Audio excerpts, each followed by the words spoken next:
World's biggest astrology community in Tamil. Online Astro TV, வாழ்வின் வெளிச்சம்.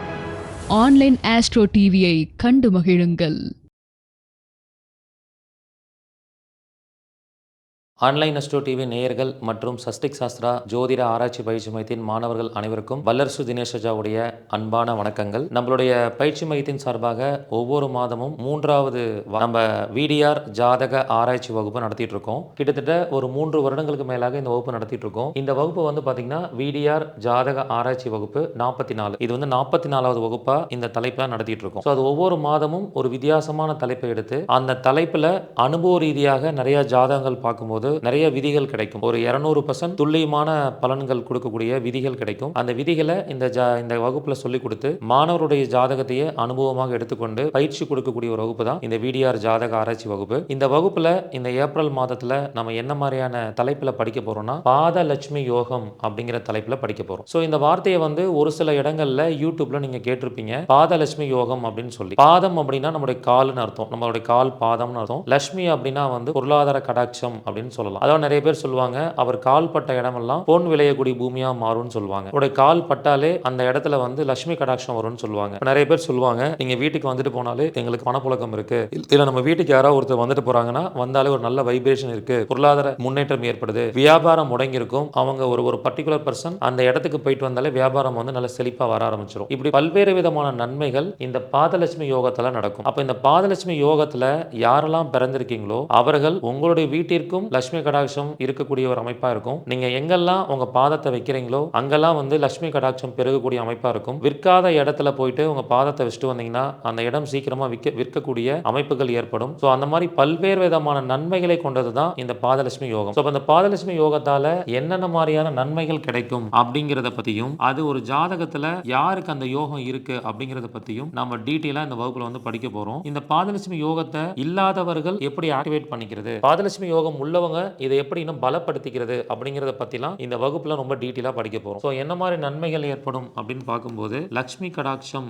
அப்படிங்கிறது ஏற்படும். அதே மாதிரி பொருளாதார உயர்வு ஏற்படும். விற்காத நிலங்கள் இருந்தா சீக்கிரமா விற்பனை ஆகும். இவ்வளவு நன்மைகள் வந்து இந்த யோகத்துல இருக்கு. அதே மாதிரி நோயினால் பாதிக்கப்பட்டவர்களுக்கு, பாதிக்கப்பட்டு ஒரு வீட்டில் ஒருத்தங்க இருக்காங்கன்னா இந்த பாதலட்சுமி யோகம் உள்ளவங்க அவங்க வீட்டுக்கு போயிட்டு வரும்போது அந்த நோயால பாதிக்கப்பட்டவர்களுக்கு நோயிலிருந்து விடுதலை கிடைக்கும், அதாவது நோயிலிருந்து நிவர்த்தி கிடைக்கும்னு சொல்லலாம். அதுக்கப்புறம் படிக்காத குழந்தைகள் இருந்தா அந்த குழந்தைகளுக்கு வித்யா காரிய சித்தி நடக்கும். அதுக்கப்புறம் ஆடம்பரமான ஒரு வாழ்க்கை, கார் வாங்குதல், நல்ல லக்ஸுரியான ஒரு வீடு வாங்குறது, இந்த மாதிரியான ஒரு ஆடம்பர நிகழ்வுகள் இந்த யோகத்தால ஏற்படும். அதுக்கப்புறம் திருமணம் கைகூடும் சொல்லலாம், குழந்தை பாக்கியம் உருவாகும். இந்த மாதிரி நிறைய நன்மைகளை சொல்லிட்டே போகலாம். இந்த பாதலட்சுமி யோகத்தால என்னெல்லாம் நடக்கும் ஒரு மனிதனுக்கு அப்படிங்கறத பத்தி நம்ம சொல்லிட்டே போகலாம். 12 பாவங்களோட விஷயங்களும் இந்த பாதலட்சுமி யோகத்தால நடக்கும். அது பாசிட்டிவான ஒரு வைப்ரேஷன்ஸ்ல உருவாகும் நம்ம சொல்ல முடியும். அது எப்படி சார் இந்த 12 பாவத்தோட நிகழ்வுகளும் இந்த பாதலட்சுமி யோகத்தால நடக்கும்னா அதுக்கு நிறைய விதிமுறைகள் இருக்கு. ஸோ இந்த பாதலட்சுமி யோகத்தை நம்ம எப்படி பார்க்கணும், அதன் மூலமா என்ன நன்மைகள் நடக்கும்னு பார்த்தோம். அதை பத்தி ஒரு இன்ட்ரோவை, அறிமுகத்தை வந்து இந்த வீடியோ கிளிப்ல நம்ம பார்க்க போறோம். பொதுவா இந்த பாதலட்சுமி யோகம்னு சொல்றோம். பாதம்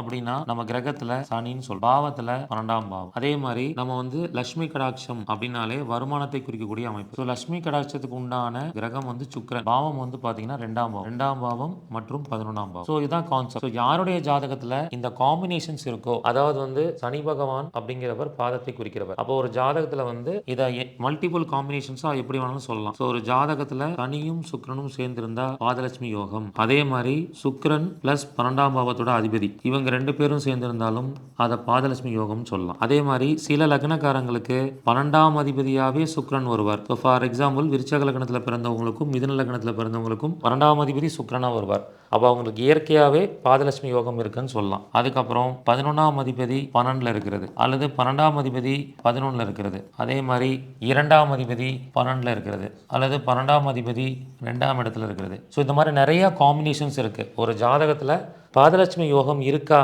அப்படின்னு கண்டுபிடிக்கிறதுக்கு நிறைய காம்பினேஷன்ஸ் இருக்குது. இந்த காம்பினேஷன்ஸ் மூலியமாக நம்ம என்ன சொல்லலாம்னா இவங்களுக்கு பாதலட்சுமி யோகம் இருக்குன்னு சொல்லலாம்.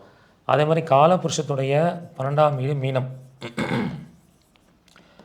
ஸோ யாருடைய ஜாதகத்துலலாம் வந்து மீனத்தில் சுக்கிரன் இருக்கோ அவங்களுக்கும் பாதலட்சுமி யோகம் இருக்குதுன்னு சொல்லலாம்.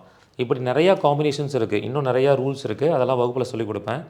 அப்போ இந்த விஷயத்தை ஒரு ஜாதகத்தில் பார்த்து அவங்களுக்கு பாதலட்சுமி யோகம் இருக்குது அப்படின்னா அப்போ அந்த நபரால் நான் இதுக்கு முன்னாடி சொன்ன நன்மைகள் எல்லாமே மற்றவர்களுக்கு நடக்கும்னு சொல்லலாம். அந்த ஜாதகருக்கும் நடக்கும், மற்றவர்களுக்கு நடக்கும். ஸோ இந்த மாதிரி ஒரு காம்பினேஷன் உள்ள நபர் தெரிஞ்சோ தெரியாமலோ உங்கள் வீட்டுக்குள்ளே வந்துட்டு போனாருன்னா உங்களுக்கு அங்கே ஒரு நல்ல பொருளாதார உயர்வு ஏற்படும். ஸோ ஒரு ஃப்ரெண்டை வந்து சும்மா ஒரு நீங்கள் விற்காத நிலம் இருக்கும், அந்த இடத்துக்கு கூப்பிட்டு போவீங்க. அவர் வந்துட்டு போனோடனே அந்த இடத்துக்கு நிறைய என்கொயரிஸ் வரும். இடம் வாங்குறேன்னு சொல்லிட்டு என்கொயரிஸ் நிறைய பையர்ஸ் வருவாங்க. ஏன்னு பார்த்தீங்கன்னா நீங்கள் கூட்டிகிட்டு போன ஃப்ரெண்டுக்கு பாதலட்சுமி யோகம் இருக்கும். ஸோ இந்த மாதிரி அமைப்புள்ளவர்களை ஜஸ்ட்டு நார்மலாக இப்படி இயக்கிறதுனாலேயே உங்களுக்கு இந்த பாதலட்சுமி யோகம் ஆக்டிவேட் ஆகும். பட் இதுக்கு ஸ்பெசிஃபிக்காக ஜோதிட ரீதியாக, ஆன்மீக ரீதியாக சில பரிகாரங்களை பண்ணிக்கிறது மூலிமா இந்த பாதலட்சுமி யோகம் இன்னும் சிறப்பாக செயல்படும். அது எப்படி செயல்படுத்துறது அப்படின்னு பார்க்கும்போது, நீங்கள் இந்த மாதிரி பாதலட்சுமி யோகம் உள்ள நபர்களுக்கு நீங்கள் என்ன பண்ணணும்? பாத பூஜை செய்ய வேண்டும். பாதலட்சுமி யோகம் உள்ளவர்களுக்கு பாத பூஜை செய்ய வேண்டும். அப்படி பாத பூஜை செஞ்சால் அவர்களுக்கு அந்த யோகம் உங்களுக்கு அது சிறப்பாக செயல்படும் அப்படின்னு சொல்லலாம். அப்போ இது என்ன மாதிரியான வழிமுறைகளை பயன்படுத்தணும்? இந்த யோகம் செயல்படணும்னா முழுமையாக செயல்படுறதுக்கு ஆன்மீக ரீதியாக, வாழ்வியலாக என்ன மாதிரி விஷயங்கள் பயன்படுத்தணும் அப்படின்னு பார்க்கும்போது பாத பூஜை செய்ய வேண்டும். ஸோ நீங்கள் பாத பூஜையை உங்களுடைய கைகளால் செய்யும்போது 2ஆம் பாவம் 12ஆம் பாவம் இயங்கும். அப்போ அங்கே பாதலட்சுமி யோகம் செயல்படும் அப்படின்னு சொல்லலாம். அதே மாதிரி இந்த மாதிரி அமைப்புள்ளவர்களுக்கு நீங்கள் என்ன பண்ணலான்னா காலணிகள் வாங்கி கொடுக்கலாம். அவர்கள் பாதத்தில் போடுற மாதிரி காலணிகள் வந்து வாங்கி கொடுக்கலாம். ஸோ இந்த மாதிரி அவர்களுக்கு வாழ்வியலாகவும் சில ஆன்மீக வழிமுறைகள் மூலமாகவும் செய்யும்போது மிக சிறப்பான ஒரு ரிசல்ட் வந்து கிடைக்கும் அப்படின்னு நம்ம சொல்ல முடியும். ஸோ இன்னும் நிறையா வழிமுறைகள் இருக்குது. என்னென்ன மாதிரி வழிமுறைகள்லாம் பண்ணால் இவங்களுக்கு சக்ஸஸ் கிடைக்கும்னு இருக்குது. அப்போ அதெல்லாம் செய்யும்போது இந்த பாதலட்சுமி யோகம் அப்படின்னு சொல்லிட்டு ஒரு நல்ல முறையில் இது செயல்படும். இப்படி ஒவ்வொரு விஷயங்களையும் நம்ம ஒரு ஜாதகத்தில் பார்த்து யாருக்கு பாதலட்சுமி யோகம் இருக்குது, அந்த நடைமுறையில் அவங்களுக்கு அது எப்படி செயல்பட்டிருக்கு அப்படிங்கிறத எடுக்க முடியும். ஸோ அது இல்லாதவர்கள் எப்படி ஆக்டிவேட் பண்ணிக்கணும் அப்படின்னு சொல்லி பார்க்கும்போது, உங்களுடைய 12ஆம் அதிபதி அவர் எப்போதெல்லாம் 2ஆம் பாவம் 11ஆம் பாவத்தில் வராரோ, கோச்சாரத்தில் 11ஆம் பாவத்தில் வரும்பொழுது இந்த பாதலட்சுமி யோகம் செயல்படும். அதே மாதிரி சுக்கிரன் மற்றும் குரு, அப்புறம் உங்களுடைய 12ஆம் அதிபதி இவர் வந்து புஷ்கர நவாம்சத்தில் வரும்பொழுது, கோச்சாரத்தில் புஷ்கர நவாம்சத்தில் வரும்போது நீங்கள் அதற்கு உண்டான ஒரு ஸ்பெசிஃபிக்கான பூஜைகள் பண்ணால் அந்த பாதலட்சுமி யோகம் உங்களுக்கு செயல்படும். இப்படி நிறைய வழிமுறைகள் இருக்குது. அதை பற்றிலாம் வகுப்பில் டீலாக சொல்லிக் கொடுக்க போகிறேன். வாழ்வியல் பரிகாரங்கள் இருக்குது. இந்த பாதலட்சுமி யோகத்தை செயல்படுத்துறதுக்கான சில கோயில்கள் இருக்குது. அதெல்லாம் நம்ம வகுப்பில் வந்து படிக்க போகிறோம். ஸோ இப்போ இது எல்லாத்தையுமே தெரிஞ்சுக்கிறது மூலிமா பொருளாதார ரீதியாக கஷ்டப்படுறவங்க, விற்காத நிலங்களை விற்பனை செய்யணும்னு நினைக்கிறவங்க, குழந்தை பாக்கியம் உருவாகணும்னு நினைக்கிறவங்க, கடன் பிரச்சனைலேருந்து வெளியில் வரணும்னு நினைக்கிறவங்க, நோயிலிருந்து விடுதலை அடையணும், நிவர்த்தி அடையணும்னு நினைக்கிறவங்க எல்லாருக்குமே இந்த பாதலட்சுமி யோகம் மிக சிறப்பான ஒரு நன்மையை செய்யும் அப்படிங்கிறத நீங்கள் புரிஞ்சுக்கலாம். இந்த வகுப்பு வந்து பார்த்தீங்கன்னா 20/4/2026 திங்கட்கிழமை அன்னைக்கு மாலை 6 மணிலிருந்து 9 மணி வரைக்கும் நடைபெறும். இந்த வகுப்புக்கான கட்டணம் 500 ரூபாய். நம்முடைய பயிற்சி மையத்தின் சார்பாக நடத்தக்கூடிய வகுப்பிலேயே மிக குறைந்த கட்டணத்தில் நடத்தக்கூடிய வகுப்பு இதுதான். அப்போ இந்த வகுப்பை தவறாமல் கலந்துக்கோங்க. முதல்ல ஜாயின் பண்ணக்கூடிய 500 நபர்களுக்கு மட்டும்தான் அனுமதி. யாரெல்லாம் இந்த வகுப்புக்கான விளக்கங்களை பார்த்துட்டு இருக்கீங்களோ கீழே இருக்கிற நம்பருக்கு உடனே கான்டாக்ட் பண்ணி முன்பதிவு பண்ணிக்கலாம். நன்றி, வணக்கம், வாழ்க வளமுடன்.